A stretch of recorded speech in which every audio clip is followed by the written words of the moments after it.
Hi everyone, Jay Marks of Denton County Giving with my good friend Kristen Howell of Children's Advocacy Center of North Texas. He did it. Right, things have changed since the last time we talked. Yeah. I mean, 4 years ago when we did our last interview, we were about this close to having the money you need to build the building we're in right now. That's exactly right. We had been in a long capital campaign that the whole community participated in. Galas went for it, breakfast went for it, people gave big gifts, little gifts, all kinds of gifts to be able to make this place happen. And this place is a pretty magic place. Yes, it really is.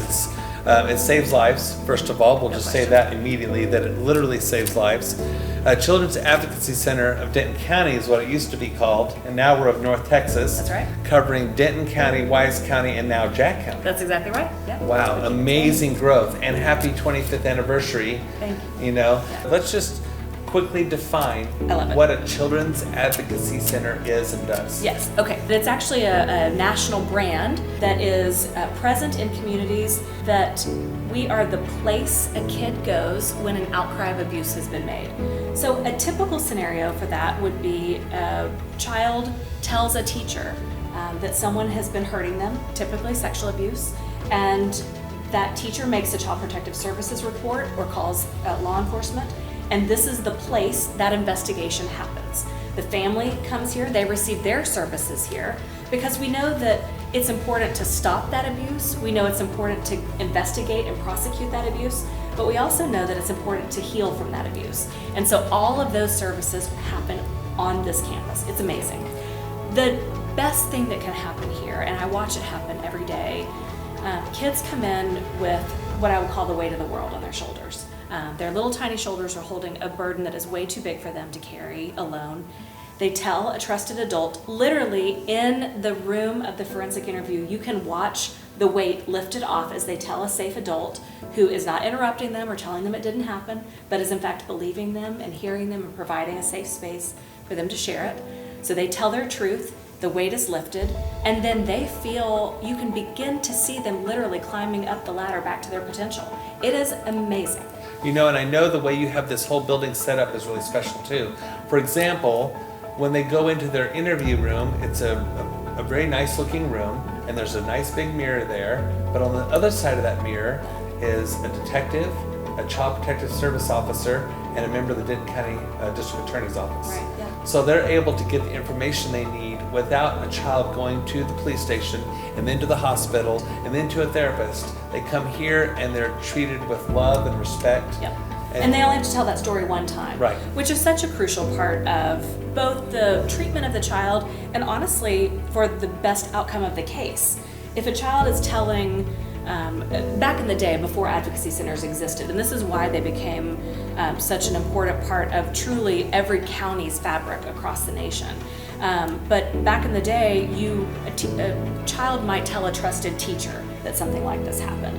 Well, then the teacher would take them to the principal's office. Well, that person's a little scary, right? There's a little authority, and so maybe they're going to tell a different story. Well, then maybe they would call law enforcement and they would put that child in the back of a squad car and ask them some questions. Ooh, that might be really scary, and the story might shift a little or sound a little different. We have a child-friendly space where kids aren't threatened, they're not scared, they're not coerced, they just have a safe place to tell their truth.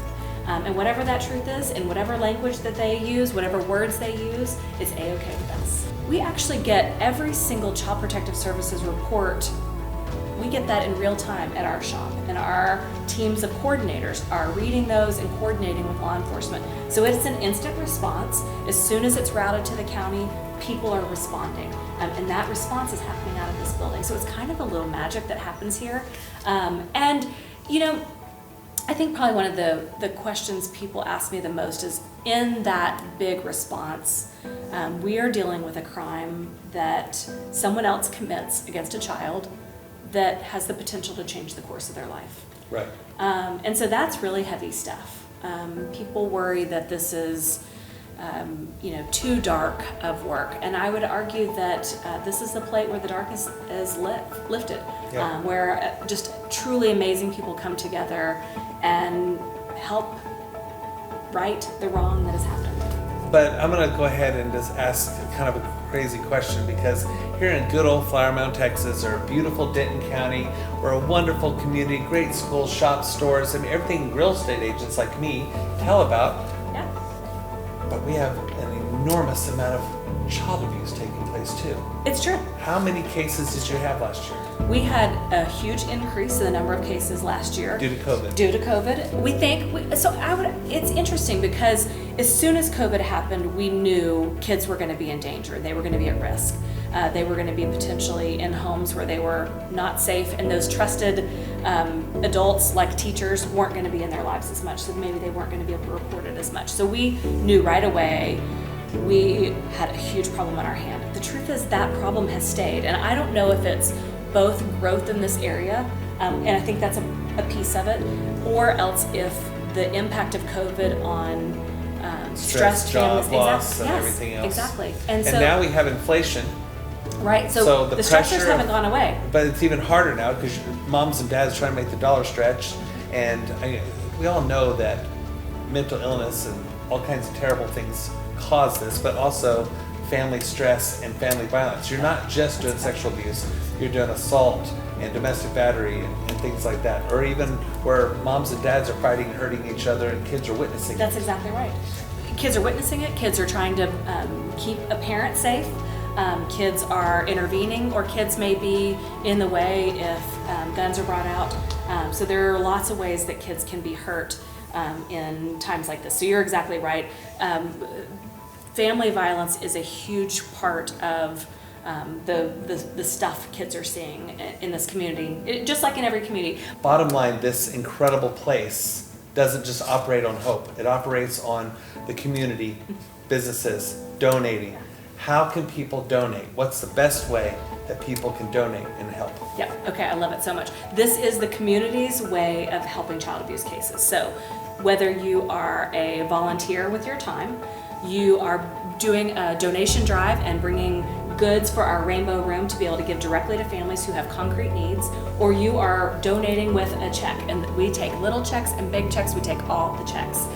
It is so important that community dollars are raised here because they fund the services for this community. But interestingly, for every dollar we raise locally, we get $4 from our federal, from the federal dollars. So it's a super important partnership that we are able to access more dollars because the community steps up here. Very good. So if I donated $1,000, you'd actually get $5,000 because of the $4,000 with the federal government. I mean, that's a win-win. No, that is.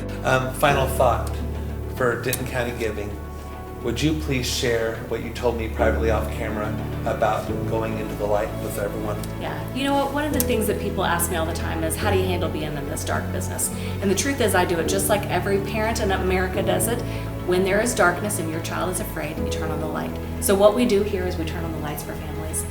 We bring people out of the darkness into the light, and it is a good thing. When kids find justice and healing and safety, it's a miracle. Thank you so much, Kristen. Thank you. And everyone watching Denton County Giving, please contribute to the Children's Advocacy Center of North Texas. Thank you for watching. Thank you.